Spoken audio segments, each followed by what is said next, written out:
पर संग्राम है, चारों तरफ त्राहिमाम है और गुजरात का ये हाल है। जी हाँ, अभी गुजरात में कुछ दिन बीते भी नहीं है, लेकिन जैसे जैसे चुनाव नजदीक आ रहा है वैसे वैसे गुजरात मॉडल की वजह से अब गुजरात में आंदोलन का हॉट स्पॉट बन गया है। जी हाँ, गुजरात में अगर कुछ देखने को मिल रहा है तो वो विकास नहीं बल्कि आंदोलन है। आंदोलन वो भी एक दो नहीं, दसों से ज्यादा आंदोलन गुजरात में आजकल छिड़े हुए हैं और रोज नई तस्वीरें निकल कर सामने आ रही हैं। और आज एक और नए आंदोलन की जो शुरुआत है वो हो गई है, जिसको तस्वीरों में देखकर आप ये समझ पाएंगे कि 20 सालों से ज्यादा हुकूमत करने के बाद भी बीजेपी आखिरकार अपने ही गृह राज्य यानी मोदी जी के खुद के गृह राज्य में क्यों लोगों को संतुष्ट नहीं कर पा रही है, क्यों आम जनता के बुनियादी मुद्दों से आज तक उनको संतुष्टि नहीं मिली है,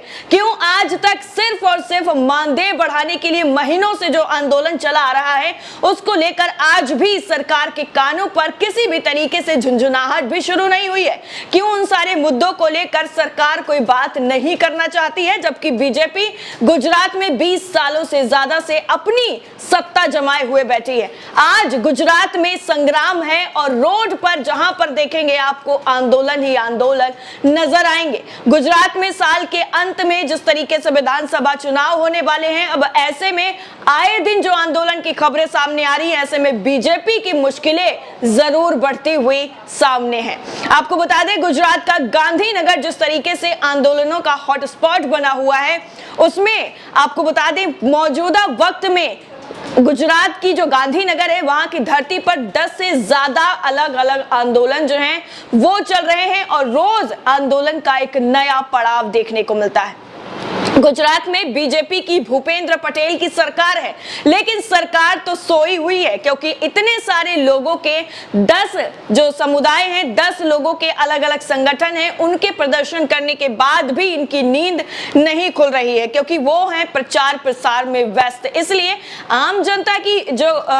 जरूरतें हैं, जो उनकी चीजें हैं, उनको सुनने के लिए सरकार के पास वक्त नहीं है। आपको बता दें, सरकार के खिलाफ आंदोलन करने के लिए कई सरकारी विभाग के कर्मचारी संगठन गांधीनगर में मौजूद हैं और पूरे गुजरात के अलग अलग जगहों से वन रक्षक, वन पालक सहित दूसरे जो सरकारी कर्मचारी हैं वेतन में बढ़ोतरी की मांग को लेकर आंदोलन कर रहे हैं। आपको बता दें, कल हमने आपको खबर दिखाई थी जिसमें जो वन्य सैन्य कर्मी हैं उन्होंने अपने जो है पे ग्रेड को बढ़ाने के लिए सरकार से मांग की थी और सड़कों पर सिर्फ और सिर्फ वन्य सैन्य कर्मी ही नजर आ रहे थे जहां तक नजर जा रही थी। पूरा वीडियो हमने आपको दिखाया था, लेकिन आज की जो तस्वीर है वो एक अलग कहानी लिख रही है। गांधीनगर में आए वन रक्षकों की मांग है कि उनकी ग्रेड पे जो 1800 रुपए महीने है उसे बढ़ाकर 2800 रुपए प्रति महीना कर दिया जाए, और यही सबसे ज्यादा बड़ा और मेन मुद्दा है जिसको लेकर सरकार अभी तक कोई भी अपना जो मशवरा है, नाराजीनामा है, कुछ भी नहीं दिया गया है।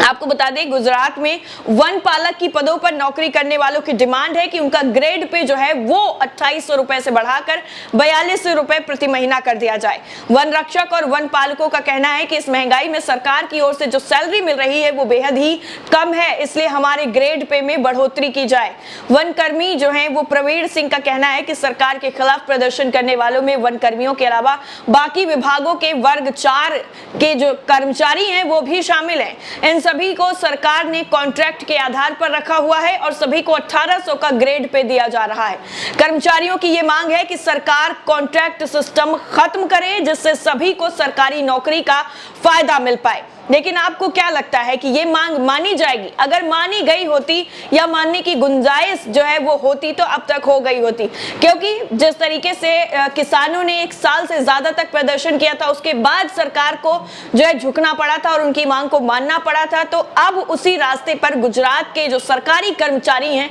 वो आ चुके हैं। अब आपको याद होगा कैसे अग्निपथ योजना लाकर अपना जो सैलरी है वो बचा लिया गया, जो पेंशन दी जाती थी वो बचा ली गई और बताया गया कि अब कोष में, राजकोष जो हमारे देश का है उसमें पैसा कम बचा है, इसलिए हम पेंशन से पैसा बचाकर बाकी चीजों में लगाना चाहते हैं। तो अब उसी चीज को यहाँ पर मांग की गई है कि जो आपने कॉन्ट्रैक्ट बेस पर जिन लोगों को रखा है उस कॉन्ट्रैक्ट बेस को खत्म करिए और सभी लोगों को सरकारी नौकरी दीजिए।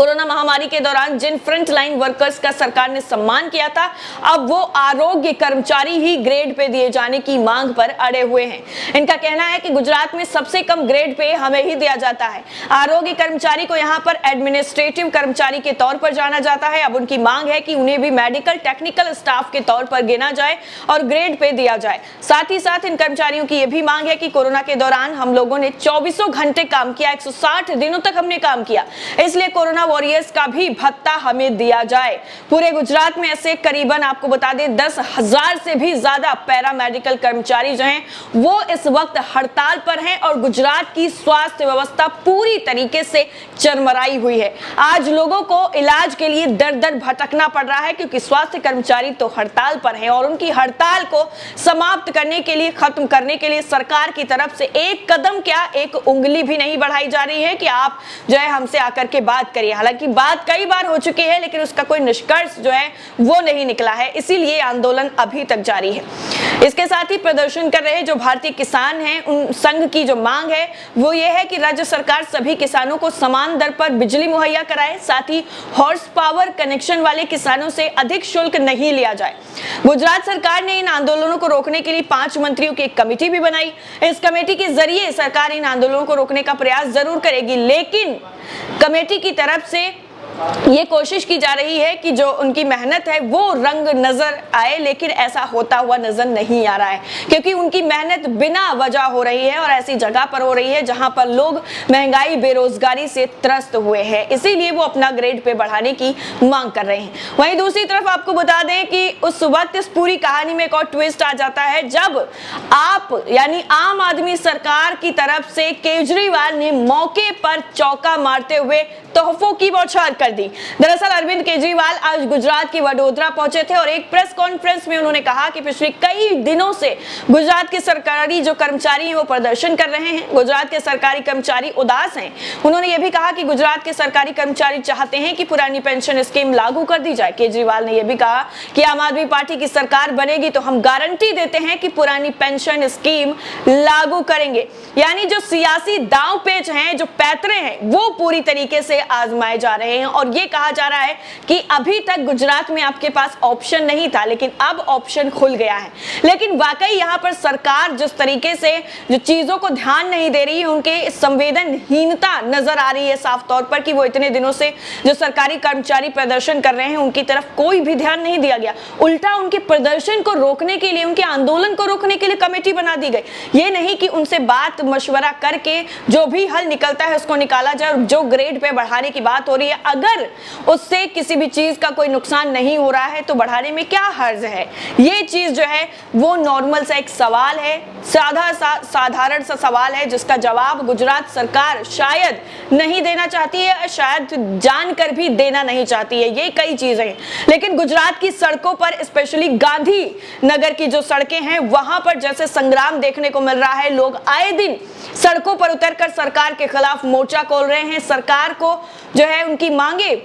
पूरी करने के लिए याद दिला रहे हैं कि आपने जो वादे किए हैं उनको पूरा करिए। तो ऐसे में यह साफ हो जाता है कि आने वाले विधानसभा चुनाव में गुजरात में कोई बड़ा सियासी उलटफेर देखने को मिल सकता है। या फिर आप इस पूरे मुद्दे को लेकर क्या सोचते हैं कि क्या आम आदमी पार्टी गुजरात में इस बार अपना पांव जमा पाएगी या फिर जो ये प्रदर्शन हो रहे हैं, जो आंदोलन हो रहे हैं, वो सिर्फ और सिर्फ महज एक इतिहास बनकर रह जाएंगे। इस पूरी रिपोर्ट को लेकर आपकी राय क्या है, कमेंट सेक्शन में जरूर बताइएगा। जय